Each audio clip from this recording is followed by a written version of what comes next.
Okay, this is the GT205 NFT hydroponic grow tank. Basically what it is, it's a enclosed system that allows you to recirculate your water around and give your medium all the nutrient it needs for the roots to take up and then to grow the plant. How it works is, what you have here is a kind of, not really a lid, more of a angled lid-like trap that allows the water to go down. You got your 20-litre reservoir there where it holds your nutrient and your water with your nutrients in it. How it works is, I'll show you now. Basically, what you require to get the whole thing working is a little bit of background work. Could you pass me some Jiffies there, my good friend Yost? Two of the bigger ones will do.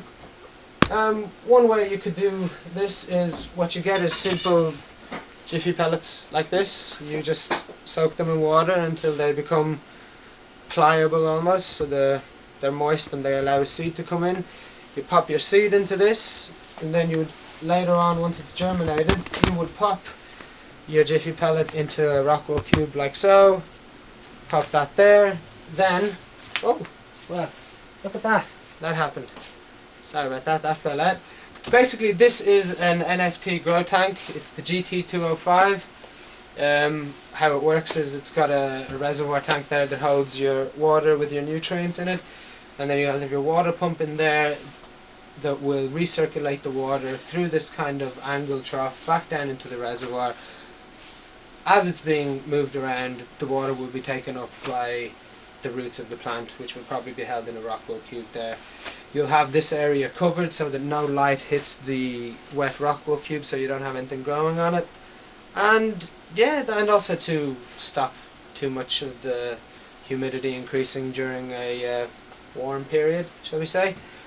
I'll now show you how to set up this basic system, and while I do that, I'll also explain the benefits and how it works. What you get with the kit basically is, you get the tank, you get the lid, you get all this inside of a packaged cardboard box with the GT205 thing on it. It's the kit. So the kit for the GT205 contains a 320 litres an hour pump, some pH down to help control the pH of your nutrient solution, a simple liquid pH tester to check the pH of your water. I think it's 25 feet of spreader mat to help you put it on there to help even the spray of water. A little bit of instructions for the pump, bit of information about the use of active hydroponics, and the obligatory Nutriculture catalogue. Nice, very nice. Okay then, so I'll show you how to put all this together and how to use your GT205. Now, if you've come with me to here, into our little presentation area, you take off the lid of your GT205. Let's see that lid. This is this beautiful thing right here. Usually you would have a, it's not plastic and it's not cardboard, for the life of me I can't remember what it's called now, but a film that goes over this, again to protect the light from hitting the rock wool, and also to protect the to stop the humidity from rising too much. Now what you would do then is, you would fill your GT205 tank with your water, which I shall do right now, slowly but surely.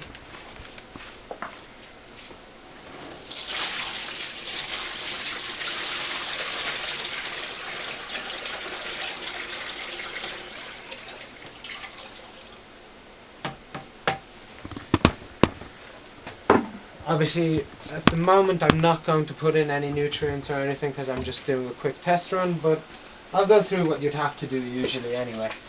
So, just to show you the running of the system without anything in it, it's an empty run, just to show you how the basic technical side of it works. It's not very technical at all, it's very simple in fact. How you would, oh look at that. How you would have it is, in the lid there's a small little hole there that would allow for this part of the neck to fit in. Show us that bit again. It's just like it's an L bend like that. the top of it fits into the pump like so, and the like so, yeah. and then this part goes out of the lid there. So how you'd have it would be it goes through this hole like this, and then as you can see the bottom of your pump you have your suction cups. So you would just place your lid back here. Your pump would then be placed down into this water with the suction cups holding it down. Then eventually when your lid goes back on, all this now is as is. Pull this back a little bit and get a little bit more to play.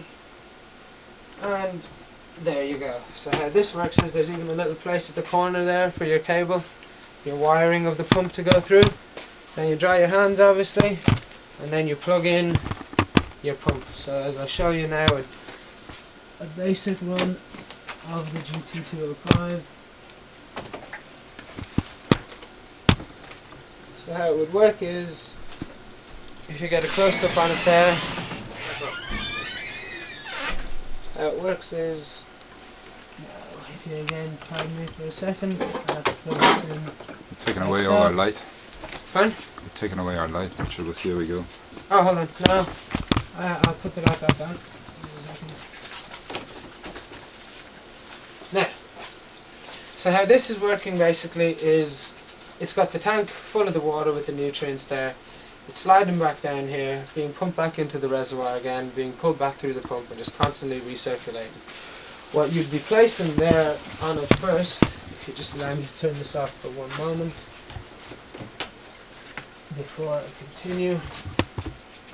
Before you turn on the pump, just to show you the test run of it without anything in there, I'm just going to show you. You put the spreader mat on to help the flow of the water and also so that the roots don't end up touching any plastic, or to help the spread of the water actually.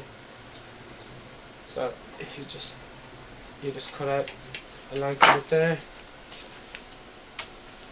place it down along the tray there, and just continually cut until you have enough to cover the entire tray area. And once you've done that, leave it there. Just need a tiny little bit more now.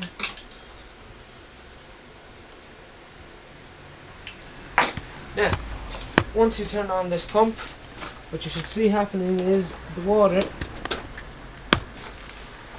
is flowing through from the tank, hitting the spreader mat, spreading out evenly throughout this whole thing, and eventually flowing back down into the reservoir to be recirculated again throughout the spreader mat, back down into the reservoir to go through the plants. Now, I'll show you how the other parts of this system would work. What you'd want to start, a lot of people do a lot of different things. They use rock wool, they use little bits of pebbles, they use actually shredded cocoa itself. But for the sake, I will show you one method of starting out, which would be the use of these cocoa or peat jiffy pellets. How they would work is you'd soak them in some water until they're moist and able to handle the seed. You'd germinate a seed in them, and maybe once they reach this stage of growth, possibly, as you can see these northernmost melons, there you'd transfer it over to the rock wool cube. Obviously this one is a flat jiffy, but it would be the size of the thing. You transfer it over to the cube like so, and then the cube would sit on the grow tank like so. And the second one would also sit like this. So what's happening is your plants are absorbing the liquid nutrients that's passing through them from the bottom like that, and it's constantly taking in more nutrients. What you do is every 7 days you take the EC and the pH reading of your nutrient solution and then you change it up. A lot of people like to top up. I personally am a wasteful person, so I'll just empty it out and start with a new tank because I like it that way. The importance of the EC in hydro is that you don't have the buffer like soil, so you don't actually have the nutrients down there, and you need to know how much nutrient is left the water. So water itself would have a low electroconductivity, so when you add minerals it becomes more electroconductive. So when the plant takes out those minerals from the water, the EC drops again. So water, let's say, would have a natural EC of 0.4. You add your nutrients, it raises it up to, let's say, 1.8. After a few days, it's dropped back down to, let's say, 0.8. So you know that the nutrient has been taken up by the plant. Is that the only way that you monitor that? Or are there other ways of monitoring it as well? There would be other, like for example, you could tell if your plant starts to develop deficiencies, then you know that it's not actually taking in some nutrients, or you need to add some more. Or if your plant starts to show nutrient lock, or it starts to show levels of nutrient burn, then you know that you've added too much. But to read What's nutrient burn? Nutrient burn is basically when you add too many elements to the plant, it can't break it down at that point, and it starts to overflow. Like the plants themselves, the leaf of the plant holds in a lot of the nitrogen, a lot of the other elements, and when there's too much of it, it starts to show in the colouring of the leaf. It no longer can live. Basically, starts to wither. Starts to wither and die, burn almost, crisp up in certain cases. Sorry, I'll just get this evenly done. Make sure everybody the water is going through this. Now again, this is a very handy system used because it's very, very easy. Everything's encompassed in the one tank. You don't need any extra parts. Everything comes in the one kit. Very easy to monitor, fairly silent. The one thing that one is missing is that I haven't actually put in an air pump or an air stone. A lot of people like to put that in to have the water oxygenated, so that it's better for the roots to have more oxygen. Also, yeah, it's a very adequately priced system. I think it's about €90 all inclusive, and yeah, it's perfect for beginners. How many of these rock wool cubes can you put in? It's recommended for a full-term plant that this system will take 2 to 3. I personally would put no more than 2 on it. Really? But, yeah. It's a handy little thing.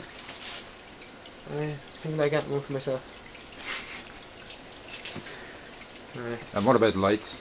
I mean, oh yeah, well there's again, if you're going to be doing... You put it inside a grow tent, do you? Yeah, a GT205 would fit perfectly.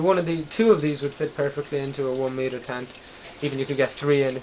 Yeah. Like this one here? Yeah, that's the average height. That's a 1 meter tent. It's 1 meter squared by 2 meters high. Can you turn on the light? I can indeed. Just give us one moment.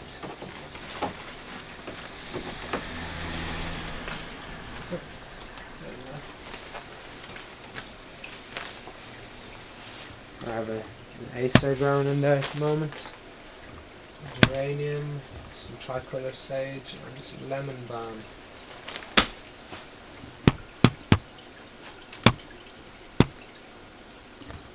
And what kind of light would you use? Well again, if you're using the GT205, presumably you're a first time, small time hobby grower.